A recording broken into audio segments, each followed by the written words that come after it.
안녕하세요. 오늘 저희가 함께 살펴볼 주제는 바로 구글의 제미나이 시에라입니다. 당신이 보내주신 자료들 보니까 이 터미널에서 바로 AI를 쓰는 경험, 이게 꽤 흥미로워 보이더라고요. 네, 맞습니다. 근데 시작하기 전에, 자료에서 나온 중요한 점 하나 먼저 짚고 넘어가야 할 것 같아요. 아, 어떤 건가요? 제미나이 CLI. 이게 이름이 같은 프로젝트가 두 개가 있더라고요. 하나는 오늘 저희가 주로 다룰 구글 공식 버전, Node.js 기반의 AI 에이전트고요. 아, 다른 하나는요? 다른 하나는 고언어로 만들어진 비공식 툴입니다. 이름이 같아서 좀 헷갈릴 수 있는데 저희는 오늘 구글 공식 버전에만 집중할 겁니다. 네, 좋습니다. 명확히 해주셔서 감사해요.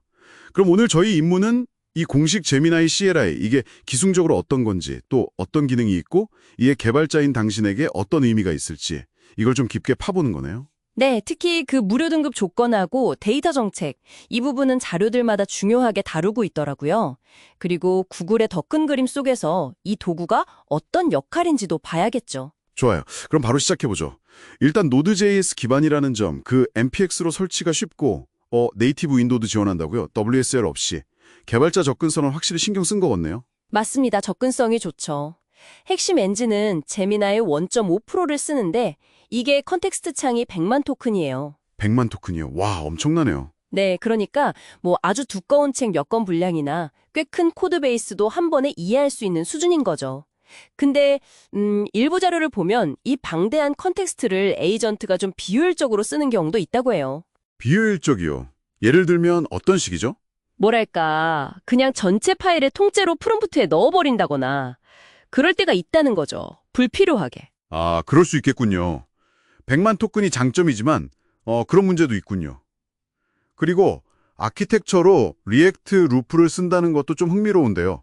스스로 계획하고 도구도 쓰고 자동 복구까지 시도한다니? 그렇죠. 이게 단순한 명령어 실행기가 아니라 진짜 에이전트를 지향한다는 걸 보여주는 거죠. 여러 단계를 거쳐서 작업을 수행하려고 해요. 근데 중요한 안전장치가 있다면서요? 그 인간 참여형 검증. 네, 맞아요. 실행하기 전에 사용자, 그러니까 당신의 허락을 먼저 구하는 거죠. 이게 보안상 중요한 부분입니다. 물론 뭐 편하자고 항상 허용 누르고 싶을 수도 있겠지만 그건 좀 위험하겠네요. 네, 그 책임은 이제 당신이 지게 되는 거죠. 자, 그럼 실제 기능들 좀 볼까요? 에이전트형 코딩 지원, 뭐 코드베이스에 질문하거나 수정하거나 마이그레이션 자동화 같은 거요. 이게 핵심인 것 같고요. 네, 그렇죠. 그리고 또 하나 강력한 게 구글 검색에 내장되어 있다는 점이에요. 실시간 정보로 답변을 보강할 수 있으니까요. 오, 그건 진짜 좋은데요? 네, 확실히 강점이죠. 근데 뭐 다른 AI들도 그렇지만 검색 결과를 잘못 이해하거나 없는 말을 지어낼 가능성, 소위 환각은 항상 염두에 둬야 합니다. 그렇죠. 멀티모달 입력도 지원한다고요. PDF나 스케치 같은 거. 그리고 미디어 생성까지. 이건 벌텍스 AI 연동이 필요한 것 같던데? AI랑 연동해서 이미지였나? 비디오, 비오, 오디오, 리리아 생성을 지원하는 것 같아요. 단순 텍스트 도구를 넘어서는 거죠. 그리고 그랩이나 터미널 같은 내장 도구랑 쉘 모드도 있어서 터미널 작업 흐름을 끊지 않게 도와주고요. 맞춤 설정 기능도 있다면서요. 제네미.md 파일 시스템. 이건 좀 독특한데요? 네, 이게 프로젝트 폴더 곳곳에 이 파일을 둬서 뭐 코딩 스타일 가이드나 특정 규칙 같은 컨텍스트를 계층적으로 줄 수 있게 만든 아이디어예요. 오, 흥미롭네요. 또 MCP라는 것도 있던데요.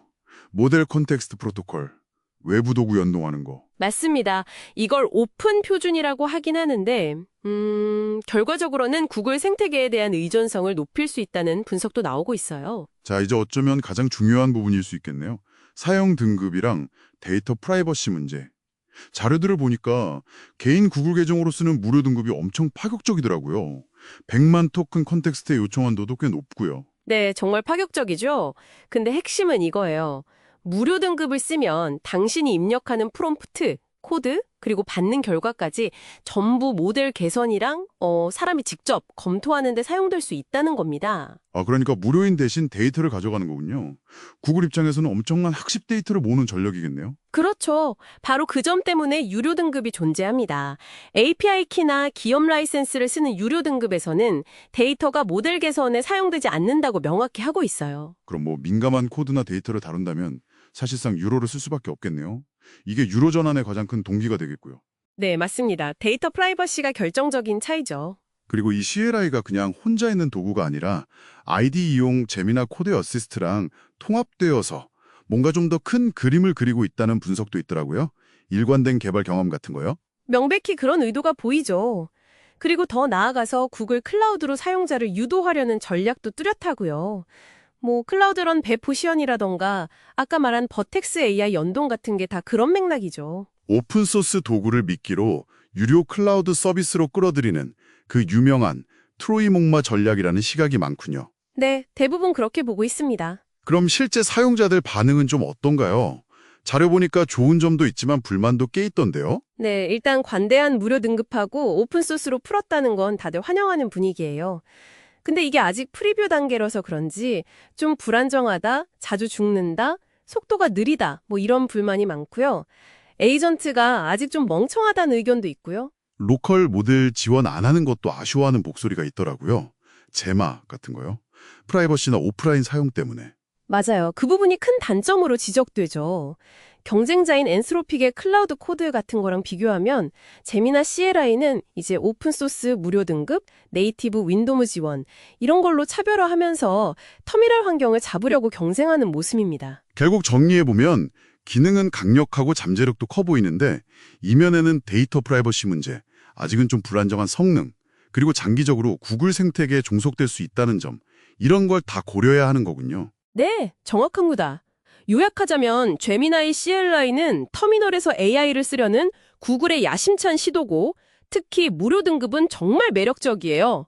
하지만 그 대가로 당신의 데이터를 내줘야 한다는 점, 그리고 아직은 프리뷰 단계라서 완성도가 좀 부족하다는 점, 또 장기적인 구글 생태계 의존 가능성, 이런 것들을 다 인지하고 당신의 상황에 맞게 신중하게 선택해야 합니다. 그렇군요. 잘 알겠습니다. 그럼 마지막으로 이 제미나의 CLI 사례가 우리에게 던지는 좀 더 근본적인 질문 같은 게 있을까요? 네, 한번 생각해 볼 만한 질문이 있습니다. 이 제미나이 CLI 사례를 보면 오픈소스 정신이나 개발자의 자율성 같은 이상적인 가치들이 있잖아요. 근데 이게 거대한 플랫폼 기업의 경제 논리나 데이터를 먹고 자라는 AI 모델 훈련이라는 현실과 어떻게 만나고 또 타협하는지를 보여주는 것 같아요. 그래서 당신이 개발 워크플로우에 이런 AI 도구를 받아들일 때 편리함, 성능, 비용, 그리고 어쩌면 가장 중요한 데이터 주권 사이에서 당신은 궁극적으로 어떤 균형점을 찾아야 할까요? 이 질문을 한번 곱씹어 보시면 좋겠습니다.